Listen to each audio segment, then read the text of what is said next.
మరి మీరు ఎప్పుడైనా బజార్లో కొన్న వాటికి వీటికి తేడా తెలిసిందే మీకు? That's right.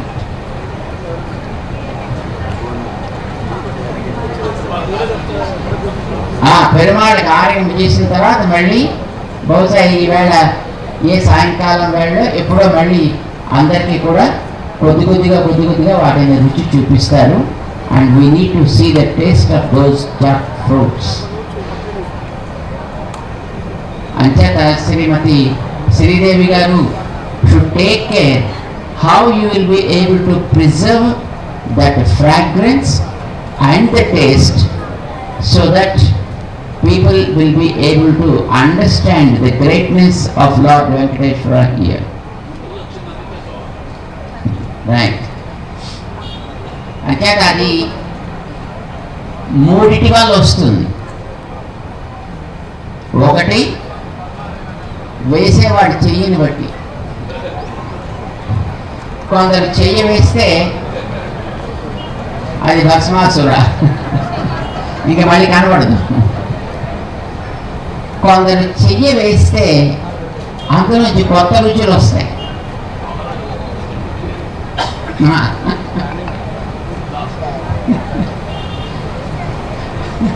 ఇప్పుడు మంది పిలిస్తే ఇప్పుడు అందరికి చెప్పి పెట్టాలి.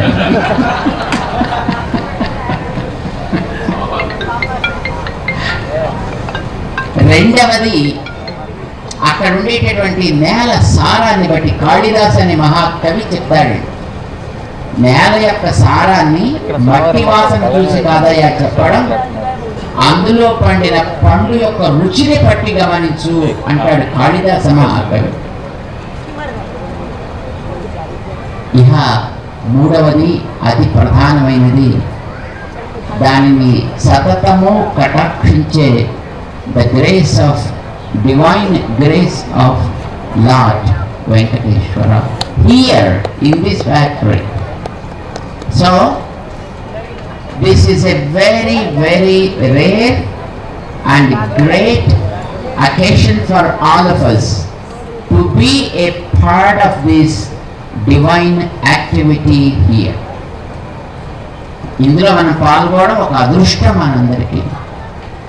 ఇది ఒక ఉదాహరణ మీకు ఈవేళ ఈ కళ్యాణ మహోత్సవంలో పాల్గొంటున్నందుకు మనకు కలిగేది అని మీకు గుర్తించడం కోసమని చెప్తున్నాం. మామూలుగా మనందరం పాల్గొంటున్నాం అనుకోండి, ప్రతి ఏడాది వస్తున్నాం, తర్వాత సేవించుకుంటాం, అక్షతలు తీసుకుంటాం, పంచాంగం ఇస్తారు కనుక దొరికితే పంచాంగం కూడా తీసుకుంటాం, ప్రసాదం తీసుకుని వెళ్ళిపోతాం. కానీ but there is something else which we need to take along with other things that are materialistic, which is the divine grace of this Lord Venkateshwara. That we need to carry with us. ఇక రెండవ ఉదాహరణ, ఇక్కడ వెంకటేశ్వర స్వామి వారి యొక్క ప్రతిష్ట రామేశ్వరరావు గారు చేసిన తరువాత వారి చేతుల మీద ఇప్పటిదాకా సుమారు 10-15 ఆలయాలు దెబ్బలాడి మరీ చేయించుకుంటున్నారు ప్రతిష్టలు. ఎక్కడెక్కడైనా ఒక్కొక్క అద్భుతమైనటువంటి ఒక్కొక్క ఆలయం ఏర్పడుతోంది.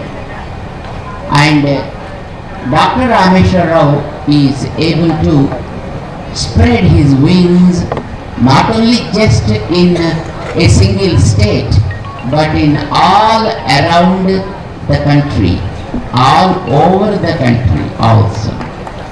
అటు తమిళనాడుకి, ఇటు ఒరిస్సాకి, అటు మిగతా రాష్ట్రాలకి, త్వరలో మిగతా అన్ని రాష్ట్రాల్లో కూడా వెంకటేశ్వర స్వామి వారి యొక్క అనుగ్రహం ప్రసరిస్తుంది అని విశ్వసిస్తున్నా.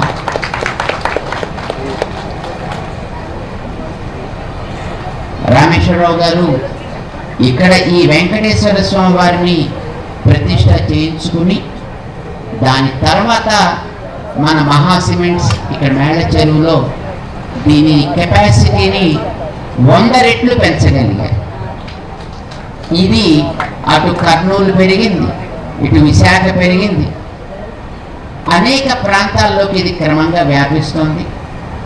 ఇది వచ్చిన తర్వాత ఈ నిర్మాణ కార్యక్రమాలు మై హోమ్ కన్స్ట్రక్షన్స్ అనేది అంతకుముందు ఒక స్థాయిలో ఉండేటటువంటిది అనేక రెట్లు సమాజానికి ఆదర్శవంతమైనటువంటి గృహాలని నిర్మాణాలని ఇవ్వగలిగేదిగా ఎదిగింది. అది మీరందరూ చూస్తున్నటువంటి వాస్తవం. ఏదో మేమేదో పెద్ద పబ్లిసిటీ కోసం చెప్పడం అని కాదు. మాకు సామాన్యంగా ఎవరిని పెద్దగా పొగడడం అలవాటు ఉండదు, రాదు కూడా అన్నమాట. కానీ వాస్తవాన్ని గుర్తించకపోవడం కూడా తప్పు. We need to recognise the reality. Rameshwara Rao గారు ఇక్కడ వెంకటేశ్వర స్వామి వారి యొక్క అనుగ్రహాన్ని పరిపూర్ణంగా పొందిన తర్వాత మై హోమ్ ఎన్నెన్నో commercial and residential complexes, 5 star కాంప్లెక్సెస్ని నిర్మాణం చేయగలిగింది. అలాంటి అక్రెడిటేషన్ పొందగలిగింది. అది ఈ వెంకటేశ్వర స్వామి వారి యొక్క దయకి ఉండేటటువంటి ఒక గొప్పతనం. అంచేత ఎప్పుడైనా ఎక్కడైనా ఏదైనా మనం ఆరంభిస్తే వచ్చి ఒకసారి ఆయన దగ్గర నమస్కారం పెట్టుకుని ఆయన దయని తీసుకుని మనం వెళితే మన జీవితంలో ఆరంభం చేసేవేవైనా మనం విజయవంతంగా వైభవోపే